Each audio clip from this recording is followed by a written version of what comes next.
बच्चों, चलो आज हम करते हैं क्लास 10 साइंस का चैप्टर नंबर 10 जिसका टाइटल है लाइट, रिफ्लेक्शन एंड रिफ्रैक्शन।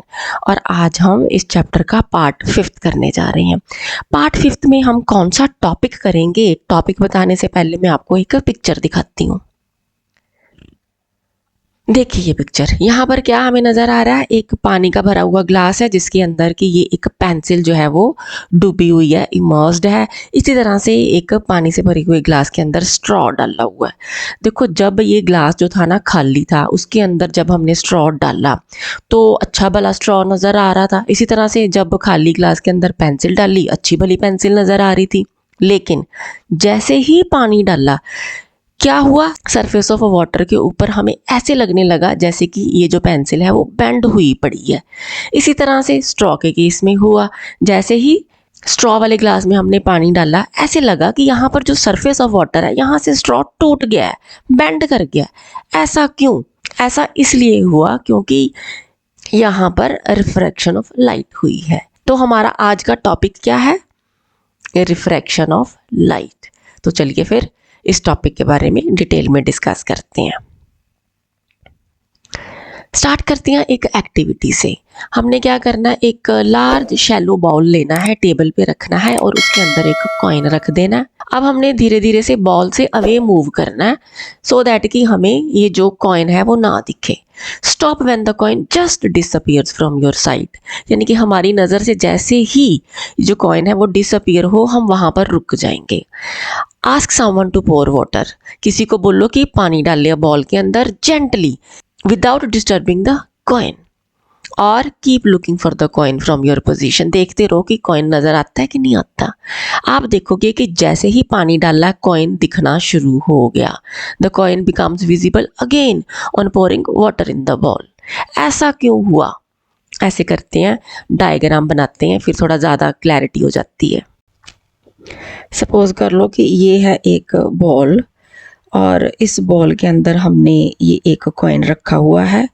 इस कॉइन के साथ रिफ्लेक्ट करके काफ़ी सारी लाइट रेज जो हैं वो अलग अलग डायरेक्शन में जा रही हैं, लेकिन ऑब्जर्वर को ये कॉइन दिखाई नहीं दे रहा क्योंकि ऑब्जर्वर की आंखों तक ये लाइट रेज नहीं पहुंच रही हैं, क्योंकि ऑब्जर्वर तो हट के खड़ा है।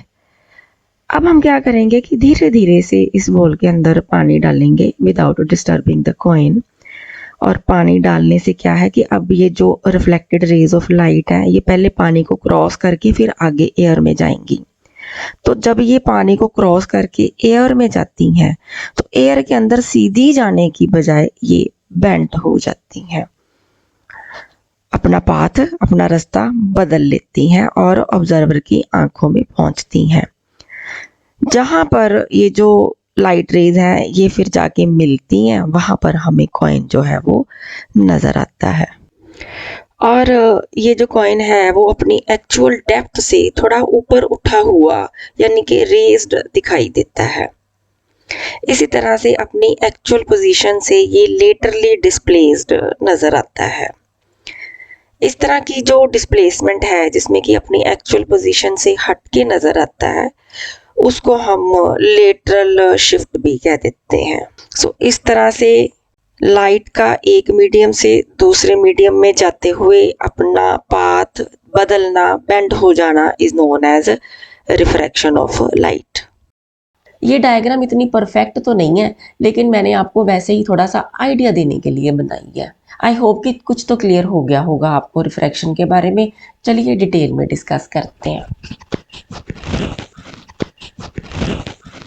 रिफ्रैक्शन ऑफ लाइट जो है ये कब होगी? जब लाइट जो है ना वो मीडियम चेंज करेगी, यानी कि एक मीडियम से दूसरे मीडियम में ट्रैवल करेगी।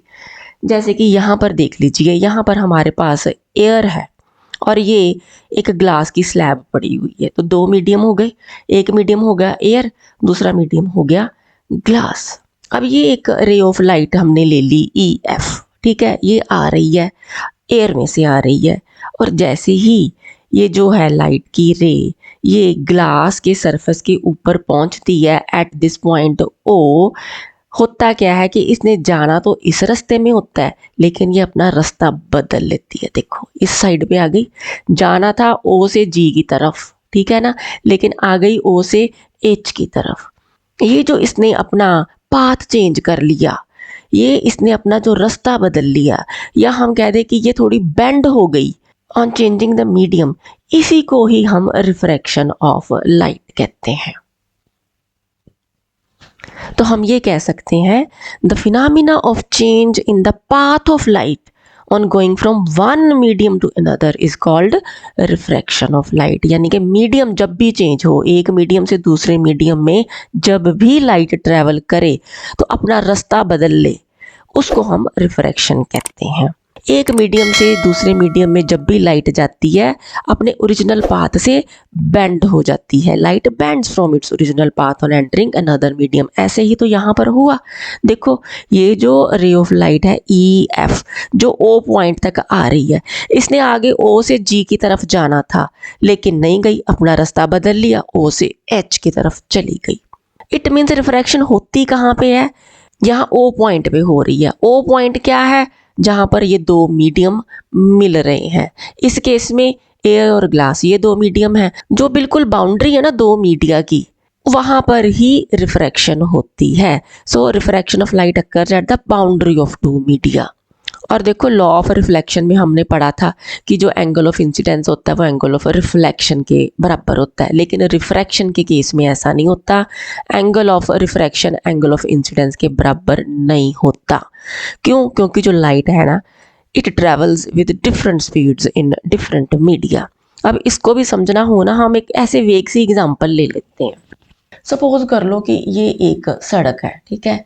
इस सड़क के ऊपर ये एक बाइक है, इसने जाना है। सड़क को हम एक मीडियम मान लेते हैं। अब मीडियम तो कई तरह के हो सकते हैं। सपोज कर लो कि ये एक लो ऑप्टिकल डेंसिटी वाला मीडियम है। तो इस केस में क्या है कि ये जो बाइक है वो बहुत स्पीड से निकल करके जा सकती है ना। तो यहाँ पर स्पीड जो है वो ज़्यादा हो सकती है। लेकिन अगर मीडियम बदल जाए, यानी कि ये जो मीडियम है अगर ये ज़्यादा ऑप्टिकली डेंस हो जाए, यानी कि ज़्यादा भीड़ हो जाए इस रास्ते पे, इस सड़क के ऊपर, फिर क्या होगा? स्पीड जो है वो ऑटोमेटिकली कम हो जाएगी, ठीक है ना। अगर सड़क जो है वो ज़्यादा खाली है तो स्पीड ज़्यादा हो गई, लेकिन अगर जो सड़क है वो भीड़ भाड़ वाली है तो स्पीड कम हो गई।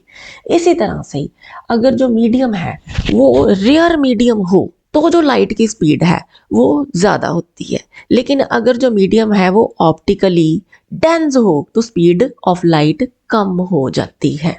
अगर हम लाइट की स्पीड जो है ना उसको वैक्यूम में या एयर में, ठीक है ना, देखें। वैसे वैक्यूम से एयर में थोड़ा सा फ़र्क तो होता है, लेकिन बहुत निग्लिजिबल फ़र्क होता है, इसलिए इसको हम 3.08 या चलो 3 × 10⁸ मीटर पर सेकेंड ही कह देते हैं। इसी तरह से अगर आप ग्लास में देखो ना स्पीड ऑफ लाइट, तो ये होती है 2 × 10⁸ मीटर पर सेकेंड। अगर आप पानी में देखो कि स्पीड ऑफ लाइट क्या है, तो ये होती है 2.25 × 10⁸ मीटर पर सेकेंड। इसी तरह से और भी बहुत सारे मीडियम हैं जिनके अंदर अलग अलग स्पीड होती है लाइट की।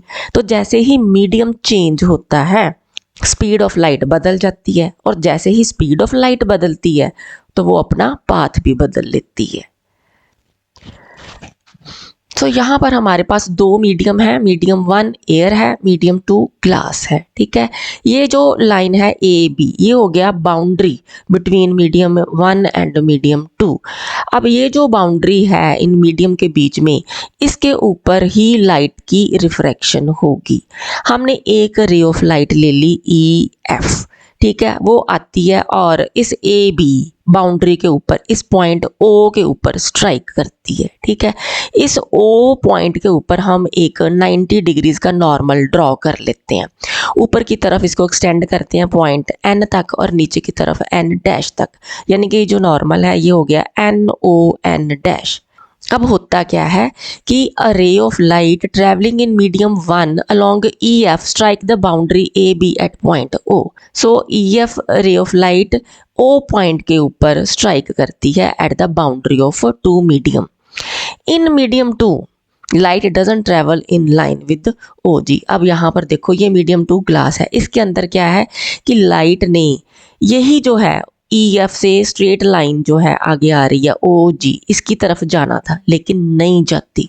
सो ओ जी की तरफ जाने की बजाय वो अपना पाथ बदल लेती है, ओ एच की तरफ चली जाती है, यानी कि ये बेंड हो जाती है टुवर्ड्स द नॉर्मल। नॉर्मल क्या है? ये N O N dash normal है, ठीक है ना। अब इस केस में क्या हुआ कि ये जो ओ एच है ये बेंड हो गई towards the normal. So the incident ray bends towards normal NON dash on AB and goes along OH. This change in path of light or bending of light occurs at point O. O पे ही हो रही है ना bending, तो light जो है that is refracted at O as it goes from medium 1 to 2. So इस diagram में E F is the incident रे, ठीक है, ये हमारी इंसिडेंट रे हो गई। ओ क्या हो गया? Point of incidence at which refraction occur, और ये ओ है कहाँ पे? बाउंड्री ऑफ द मीडियम पे है। बाउंड्री क्या है? A B, A B boundary है, इसके ऊपर ये कोई भी एक पॉइंट ओ हमने ले लिया, ठीक है। ओ एच क्या है? रिफ्रैक्टेड रे है। अब जाना था ओ जी की तरफ, चली गई ओ एच तक, तो ओ एच क्या है? रिफ्रैक्टेड रे है। एन ओ एन डैश क्या है? नॉर्मल है to the plane surface A B, ठीक है। तो ये जो ए बी बाउंड्री है जो दो मीडियम को सेपरेट कर रही है, इस बाउंड्री के ऊपर 90 डिग्रीज पे जो हमने नॉर्मल ड्रॉ किया वो है एन ओ एन डैश। अब अगर हमने एंगल ऑफ इंसिडेंस देखना हो तो क्या होगा? F O N. ये क्या है? ये है angle of incidence of light, जिसको हम एंगल आई कहते हैं, ठीक है। तो ये हो गया एंगल ऑफ इंसिडेंस, एंगल आई। लेकिन ये जो रिफ्रैक्टेड रे है ओ एच, ये क्या एंगल बना रही है नॉर्मल के साथ? H O N dash. ये एंगल आप देखो अब, ठीक है, ये एंगल क्या है? एंगल आर, यानी कि एंगल ऑफ रिफ्रैक्शन हो गया अब ये, ठीक है। अब ये डायग्राम जो है ये एग्जामिनेशन में आपको ड्रॉ भी करनी पड़ सकती है, तो पूरी डिटेल आपको पता होनी चाहिए ना कि कौन सी चीज़ क्या डिपिक्ट कर रही है, क्या रिप्रेजेंट कर रही है। चलिए आगे चलते हैं। रिफ्लेक्शन के केस में क्या होता है कि angle of incidence is equal to angle of reflection, ऐसे ही होता है ना। बट रिफ्रैक्शन में ऐसा नहीं होगा। Angle of refraction is never equal to the angle of incidence, ठीक है ना। अगर ऐसा होना होता तो ये जो है लाइट की रे ये ओ जी में ना चली जाती, फिर रिफ्रैक्शन का एक ही हुई, क्योंकि एंगल ऑफ रिफ्रैक्शन बदल गया as compare to the angle of incidence, तभी तो हम कहते हैं कि रिफ्रैक्शन हो गई। अब यहाँ पर क्या हो रहा है कि ये जो ओ एच लाइन है, या हम कहते हैं कि रिफ्रैक्टेड रे ऑफ लाइट है, ये जो है टुवर्ड्स द नॉर्मल बेंड हो रही है, लेकिन ज़रूरी नहीं है कि towards the normal he bend होना है, ये अवे फ्रॉम नॉर्मल भी बेंड हो सकती है, यानी कि इधर भी जा सकती है। बट डिपेंड करता है कि ये मीडियम 2 जो है वो कौन सा है, वो मीडियम 1 के कंपैरेटिवली ऑप्टिकली डेंजर है कि रेयरर है, इस पर डिपेंड करता है कि ये जो लाइट रे है इसने टुवर्ड्स द नॉर्मल बेंड करना है कि अवे फ्रॉम नॉर्मल बेंड करना।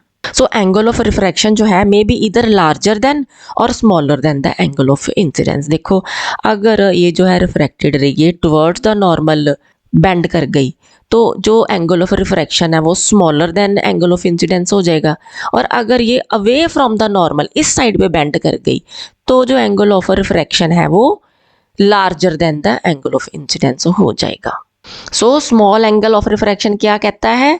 ये बताता है कि जो लाइट है वो टुवर्ड्स द नॉर्मल बेंड कर गई है, और अगर लार्ज एंगल ऑफ रिफ्रैक्शन हो तो ये इंडिकेट करता है कि रे ऑफ लाइट जो है वो away from the normal bend कर गई है on change of the medium. अब हमने पहले भी डिस्कस किया कि जो रिफ्रैक्शन ऑफ लाइट होती है उसमें जो मेन रीज़न है वो ये है कि light travels with different speeds in different media.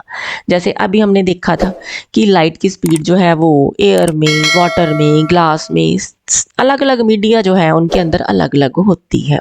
तो for refraction from rarer to denser medium, light ray जो है वो टुवर्ड्स द नॉर्मल बेंड करेगी, और जब भी रिफ्रैक्शन होगी denser to rarer medium, light जो है वो अवे फ्रॉम नॉर्मल बेंड करेगी। वैसे ऐसे नहीं समझ आएगा, हम डायग्राम की हेल्प से करते हैं। हम ये डायग्राम ले लेते हैं, ठीक है। इसमें ये जो है एक लाइन हमने ड्रॉ की हुई है, ठीक है ना। ये लाइन जो है ये सेपरेटिंग लाइन है बिटवीन टू मीडियम, ठीक है, एक मीडियम 1 एक मीडियम 2, ठीक है। तो अब मीडियम 1 और 2 के बीच की ये सेपरेटिंग लाइन हो गई। हम ऐसे करते हैं कि इस सेपरेटिंग लाइन को ए बी मार्क कर देते हैं, ठीक है। दोनों केसेस में ए बी मार्क कर दिया हमने।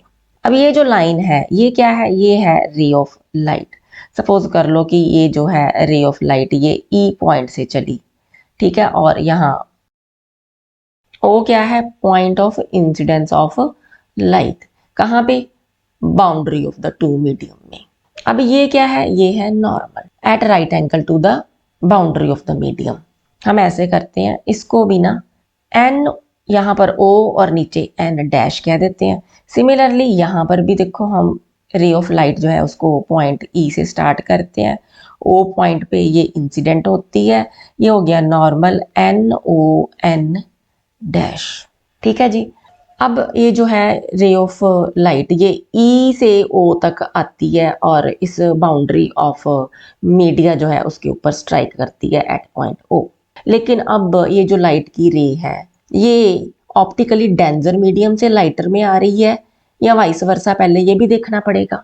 तो सपोज कर लो कि ये जो मीडियम 1 है इसकी ऑप्टिकल डेंसिटी जो है वो ज़्यादा है, और जो है मीडियम 2 इसकी ऑप्टिकल डेंसिटी जो है वो लेस है। अगर तो ऐसा हो, इट मीन्स कि अगर जो लाइट की रे है वो ऑप्टिकली डेंजर मीडियम से रेयरर मीडियम में एंटर करे तो क्या होगा कि ये अवे फ्रॉम नॉर्मल शिफ्ट कर जाएगी। यानी कि ये जो लाइट रे है ये डॉटेड पाथ जो है उसको लेने की बजाय इस पॉइंट ओ से ये अवे फ्रॉम नॉर्मल चली जाएगी, ठीक है। सो ये हो गया एंगल ऑफ इंसिडेंस। अब ये हो गया एंगल ऑफ रिफ्रैक्शन। इस केस में अब क्या है, एंगल ऑफ रिफ्रैक्शन बढ़ गया, ठीक है, क्योंकि लाइट की रे अवे फ्रॉम नॉर्मल चली गई है। अब ये वाला जो केस है इसमें हम ऑपोजिट करके देखते हैं। अगर मीडियम 1 जो है इसकी ऑप्टिकल डेंसिटी जो है वो कम हो, ठीक है, तो यहाँ पर लेस ऑप्टिकल डेंसिटी है मीडियम 1 में और मीडियम 2 में ऑप्टिकल डेंसिटी जो है वो ज़्यादा है। और तो जब भी लाइट रे जो है वो ऑप्टिकली रेयर मीडियम से डेंस मीडियम की तरफ मूव करती है तो वो टुवर्ड्स द नॉर्मल बेंड कर जाती है। यानी कि इस केस में जो लाइट की रे है वो टुवर्ड्स द नॉर्मल बेंड करेगी, तो ये हो जाएगा फिर एंगल ऑफ रिफ्रैक्शन, ठीक है, ये है एंगल ऑफ इंसिडेंस। तो इस केस में क्या हुआ, जब लाइट रे जो है उसने ज़्यादा ऑप्टिकली डेंस मीडियम से रेयर में ट्रेवल किया कि रिफ्रैक्टेड रे अवे फ्रॉम नॉर्मल चली गई, ठीक है। और जब ऑप्टिकली रेयर मीडियम से लाइट ने ऑप्टिकली डेंस मीडियम में ट्रेवल किया तो लाइट रे टुवर्ड्स द नॉर्मल बेंड कर गई। So this is how the refraction occurs when light travels in different kinds of medium. Refraction ही के कारण ही हमें जो है ना पानी के अंदर जो भी कॉइन है या कोई फिश है वो अपनी एक्चुअल पोजीशन पे नज़र नहीं आती, जैसे हमने पहले कॉइन वाली एग्जांपल की थी ना। सिमिलरली अगर हम फिश की भी बात करें, है ना, एक वाटर टैंक है उसके अंदर फिश है, तो ये जो है actual position of a fish है, ठीक है। यहाँ से ये जो है फिश से जो लाइट की रेज निकल रही हैं, जब ये पानी से हवा में जाती हैं तो ऐसे सीधी जाने की बजाय ये बेंड कर गई, ठीक है। जब ये बेंड करती हैं तो पीछे की तरफ अगर हम इनको प्रोजेक्ट करें तो जहाँ पर ये मिलती हैं हमें फिश जो है ना वो अपनी एक्चुअल पोजीशन से इस पोजीशन पर नज़र आती है। यानी कि एक तो थोड़ी सी ऊपर की तरफ रेज्ड और लेटरली थोड़ी सी डिस्प्लेस्ड नज़र आती है। सो एज एन ऑब्जर्वर जो एक्चुअल पोजीशन और actual depth of a fish है ना वो हमें नज़र नहीं आती। क्यों? क्योंकि लाइट की रिफ्रैक्शन हो रही है जब भी ये लाइट जो है वो वाटर से एयर मीडियम में ट्रेवल कर रही है। रिफ्रैक्शन ही के कारण जो है ना हमें जो सनसेट है या सनराइज है वो 2 मिनट पहले या 2 मिनट लेट दिखाई देता है। अगर हम सनराइज की बात करें कि ये जो सन है इसने ये जो लाइन ऑफ होराइजन है इसके ऊपर आना है तो उसको हम सनराइज कहते हैं ना। होता क्या कि अभी सनराइज हुआ नहीं होता लेकिन हमें 2 मिनट पहले ही ऐसे लगना शुरू हो जाता है कि सनराइज हो गया, ठीक है ना। वो भी इसीलिए है, रिफ्रैक्शन होती है लाइट की। जैसे ही ये अलग अलग डेंसिटी के मीडियम में जाई जाती है लाइट, ये आगे आगे आगे आगे बेंड करती जाती है और हमें जो है 2 मिनट पहले ही सनराइज जो है ना वो फील होना शुरू हो जाता है, दिखाई देना शुरू हो जाता है। सिमिलरली अगर हम सनसेट की बात करें तो सनसेट जो है वो हो जाता है लेकिन हमें 2 मिनट लेट तक जो है ना वो जो सन है वो होराइजन के ऊपर ही दिखाई देता है, 2 मिनट बाद जो है ना वो डूबता हुआ फील होता है। तो 2 मिनट सुबह, 2 मिनट शाम को, यानी कि टोटल देखा जाए तो ये जो है रिफ्रैक्शन, उसके कारण दिन के 4 मिनट जो है वो हमें सन ज़्यादा दिखाई देता है। अगर हम रिफ्रैक्शन ऑफ लाइट की बात करें, यानी कि बेंड करती है जी लाइट, तो ये जो अमाउंट ऑफ बेंडिंग है ना, ये 2 चीज़ों के ऊपर डिपेंड करेगा। एक तो है चेंज इन स्पीड, हमने पहले भी डिस्कस किया कि लाइट जो है वो अलग अलग मीडिया के अंदर अलग अलग स्पीड से ट्रैवल करती है। तो कोई 2 मीडियम है, अगर उनके बीच में अगर स्पीड का ज़्यादा डिफरेंस है तो रिफ्रैक्शन भी ज़्यादा होगी, और अगर स्पीड का डिफरेंस कम है तो रिफ्रैक्शन भी कम होगी। जैसे सपोज कर लो कि हमारे पास एक मीडियम है M1, एक मीडियम है M2, एक मीडियम है M3। अगर हम इन 2 मीडियम की बात करें, M1 और M2, ठीक है, M1 से M2 में जाना है लाइट ने। अगर इनके दोनों मीडियम के बीच में जो ऑप्टिकल डेंसिटी है उसका ज़्यादा फर्क नहीं है तो फिर रिफ्रैक्शन जो है वो भी ज़्यादा नहीं होगी। लेकिन सपोज कर लो कि ये जो है M2 और M3, इनके बीच में ऑप्टिकल डेंसिटी का ज़्यादा फ़र्क है। अगर ऑप्टिकल डेंसिटी का ज़्यादा फ़र्क होगा तो स्पीड का भी ज़्यादा फ़र्क हो जाएगा, ठीक है। अगर स्पीड का ज़्यादा फ़र्क होगा तो रिफ्रैक्शन भी ज़्यादा हो जाएगी। इसी तरह से डिपेंड करता है कि एंगल ऑफ इंसिडेंस जो है इंसिडेंट रे का वो कितना है, ठीक है। पहली बात तो ये है कि अगर लाइट सीधी 90 डिग्री पे आ रही है, ठीक है, तो रिफ्रैक्शन जो है ना उसके बाद डायरेक्शन ऑफ लाइट नहीं बदलती। सपोज कर लो कि ये हो गया बाउंड्री बिटवीन 2 मीडियम, जिसको हम ए और बी कह देते हैं, ठीक है। ये हो गया पॉइंट ऑफ इंसिडेंस। अगर सपोज कर लो कि ये जो है लाइट ये सीधी 90 डिग्री पे आ रही है और स्ट्राइक करती है, तो ये सेम ही डायरेक्शन में जो है वो चली जाएगी। हाँ, स्पीड का फर्क जरूर पड़ेगा लेकिन डायरेक्शन चेंज नहीं होगी। But if the light is entering the substance eight A greater angle, the amount of refraction will also be more noticeable. जबकि अगर सीधी लाइट आती है तो फिर स्लो डाउन हो सकती है मीडियम की डेंसिटी के अकॉर्डिंगली, अगर मीडियम ज़्यादा डेंस है, लेकिन डायरेक्शन नहीं बदलती। कुछ एग्जांपल्स भी ले लेते हैं रिफ्रैक्शन की। फिर वैसे तो काफ़ी सारी डिस्कस कर ही चुके हैं, जैसे कि अगर हम एक पेंसिल को पानी में डुबा दें तो वो बेंट और शॉर्ट नज़र आती है। अगर कॉइन जो है उसको पानी के अंदर डिप किया जाए तो स्लाइटली रेज्ड और अपनी एक्चुअल पोजीशन से थोड़ा सा लेटरली डिस्प्लेस्ड नज़र आता है।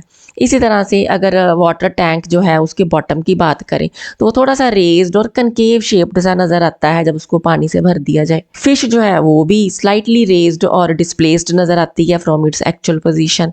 स्टार्स जो हैं वो भी हमें slightly higher than their actual position नज़र आते हैं बिकॉज ऑफ रिफ्रैक्शन, क्योंकि एयर की डेंसिटी जो है ना वो भी बदलती रहती है अलग अलग ऑल्टीट्यूड्स पे।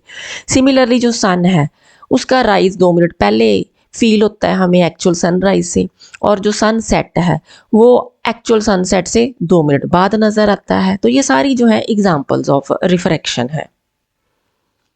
अगर हम लॉज ऑफ रिफ्रैक्शन की बात करें तो 2 पॉइंट्स है इसके। पहला क्या है, the incident ray, the refracted ray and the normal to the interface of 2 transparent media, ठीक है। यानी कि जो बाउंड्री है ना 2 मीडिया है, जो ट्रांसपेरेंट मीडिया है, क्योंकि ट्रांसपेरेंट मीडिया के अंदर ही लाइट ने ट्रैवल करना है, तो इसकी बाउंड्री पे जो पॉइंट ऑफ इंसिडेंस होता है ना, वहां से रिफ्रैक्शन होनी है। तो ये सारी रेज जो है all lie in the same plane. So incident ray and refracted ray to the normal at the interface of 2 transparent media at the point of incidence all lie in the same plane। दूसरा point क्या है कि ये जो angle of incidence है उसका sign और angle of refraction है उसका साइन कांस्टेंट होती है इनकी रेशो। कब? For a given colour of light, यानी कि wavelength of light, and for a given pair of medium, ठीक है जी। सो साइन आई, आई क्या है? Angle of incidence. So angle of incidence का sine divided by angle of refraction का sine बराबर होता है एक कांस्टेंट वैल्यू के, एक फिक्स्ड वैल्यू के, for a given wavelength of light and for a given pair of medium. हर पेयर ऑफ मीडियम के लिए at a given wavelength of light sine I by sine R की value जो है वो कांस्टेंट ही होती है। कंडीशन क्या है? लेकिन कंडीशन ये है कि जो एंगल ऑफ इंसिडेंस है वो 0 डिग्री से ज़्यादा हो लेकिन 90 डिग्री से कम। अब ये जो कांस्टेंट वैल्यू होती है ना, ये डिपेंड करता है कि जो मीडियम है उनका रिफ्रैक्टिव इंडेक्स क्या है। तो हमें रिफ्रैक्टिव इंडेक्स के बारे में भी नॉलेज होनी चाहिए। अब ये जो रिफ्रैक्टिव इंडेक्स है ये क्या होता है, ये कैसे इफेक्ट करता है रिफ्रैक्शन को, ये हम पढ़ेंगे next part of the medium में।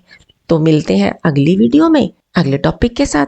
इस वीडियो के लिए इतना ही, लेकिन साथ ही बता दूं कि इस चैप्टर की जितनी भी वीडियोस हैं उन सब के जो लिंक्स हैं वो आपको डिस्क्रिप्शन बॉक्स में मिल जाएंगे। आप अपनी चॉइस की वीडियो जब चाहे देख सकते हो। Thank you so much for watching.